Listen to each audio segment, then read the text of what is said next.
ওই রকমভাবে আজকেও আমাদের জমিতে আমি মইটা টানছি। দেখতে পাচ্ছ এখানে কি দেখতে পাই, এই মাছটা ঠিক আছে লাফিয়ে তোমার উপরে চলেছে। ভাই পাপা তো খুব মজা আসছে। হ্যালো বন্ধুরা, আজকের একটা নতুন ভ্লগে তোমাদের সকলকে জানাই স্বাগত। ভাই দুদিন পরে আমাদের জমিতে আবার ট্রাক্টর এসেছে আমাদের জমিটাকে চাষ করার জন্য। দেখতে পাচ্ছ ওই জায়গাটায় দেখতে পাচ্ছ গমের যে বীজগুলো আছে, গমের বীজগুলো এই জমিটা ছিটে দিচ্ছে। আর আমি এই জায়গাটায় দাঁড়িয়ে আছি। আমি একটু আগে তোমার এই ট্রাক্টরের পেছনে যে মইটা আছে মইয়ের উপর চাপলাম, চেপে তোমার জমিটাকে চোরস করছিলাম। তো আবার আমাকে চড়তে হবে এই মইটার উপরে, তখন ভাই তোমরা দেখবে।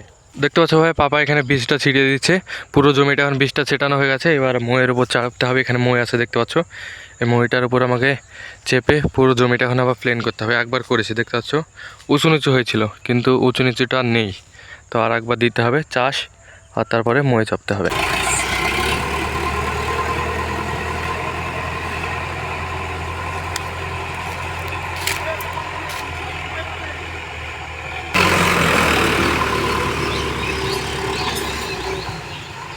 ভাই ট্রাক্টরের মইটার উপর আমি একবার চড়লাম, চড়ে আমার চড়াটা ঠিকঠাকভাবে হচ্ছে না, ওই জন্য পাপা ট্রাক্টরের মইটার উপর চড়লো। এখন ভাবে দেখতে পাচ্ছ পাপা মইটার উপর চড়েছে, চড়ে তোমার ঠিকঠাকভাবে প্লেন হচ্ছে না বলে আমাকে দিয়ে, ওই জন্য পাপা এখন তোমার প্লেন করছে ঠিকঠাক করে। পিছনে মই দেখছো কীভাবে উঠে বসে আছে। ভাই পাপা তো খুব মজা আসছে ভাই, ট্রাক্টর থেকে নামতেই চাইছে না, বলছে থেকে আওয়াজ চালাও এই দিক দিয়ে, তাই বলছে। বাহ ভাই দেখতে পাচ্ছ এখন আমাদের পুরো জমিটা চাষ করা হয়ে গেছে। এবার আমাদেরকে আল বেঁধে দিতে হবে, যেরকম ভাবে আমরা আমাদের এই জমিটা বেঁধে দিয়েছি। দেখতে পাচ্ছ এইভাবে আমাদের আলটা ওই জমিতেও বেঁধে দিতে হবে।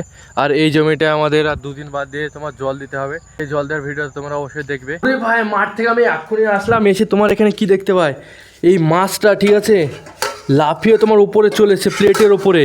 প্লেটটা টানানো হয়নি, মাছটা উপরে রাখা হয়নি, কিভাবে উপরে চলে এসছে। এই দেখো মাছ, দেখো জ্যান্ত মাছ। এবার ভারী একটা কোটো চাপিয়ে দিল, এই দেখো। এখন আমার পাই ধোয়া হয়নি ভাই, আর এসে ভাই এই জিনিসটা দেখতে পাই, আজব কাণ্ড। মাছ ভাই উপরে চলে এসছে ঢাকনা খুলে হাড়ির। ভাই ওয়েলকাম টু নেক্সট ডে। তো আজকে ভাই দেখতে পাচ্ছ আমি গরু হয়ে গেছি। ধরা কাকু কিছুদিন আগে কাকুদের ভুয়ে যেইভাবে মইটা টানছিল, ওই রকমভাবে আজকেও আমাদের জমিতে আমি মইটা টানছি। দেখতে পাচ্ছ এই যে পেছনে মই, আর আমার এখানে কোমরে বাঁধা দেখতে পাচ্ছ দড়িটা, আর এইভাবে টানছি ভাই। তো জমিটাকে আমরা প্লেন করছি ভাই। এই মইটাকে টেনে আমি একবার জমিটাকে চুজ করলাম, তারপর দেখতে হচ্ছে পাপা এখন নিল, পাপা নিয়ে এখন জমিটাকে চুজ করছে। আর ভাই তোমরা কমেন্ট বক্সে বলো আজকের ভ্লগ ভিডিওটা তোমাদের কাছে কেমন লাগলো। যদি ভালো লাগে অবশ্যই ভালোবাসা লাইক করো, সাবস্ক্রাইব করো। মিলছে একটা পরবর্তী ভ্লগে, ততক্ষণের জন্য টাটা বাই বাই।